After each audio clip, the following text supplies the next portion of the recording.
Hey guys, may flex na naman ako sa inyo. Ayan. Ito yung sa dali ko guys. Napakabilis lang ikabit. Ayan.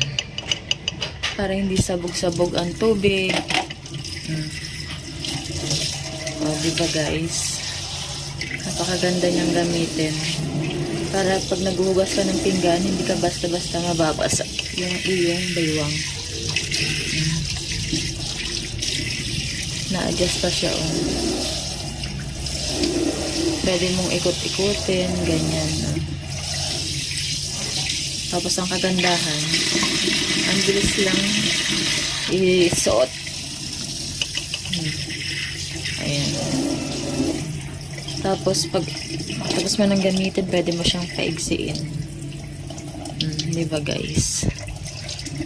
Hindi sabog ang tubig.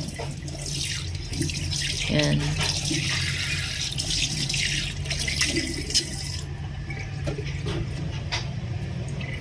Ano bang ginagawa mo?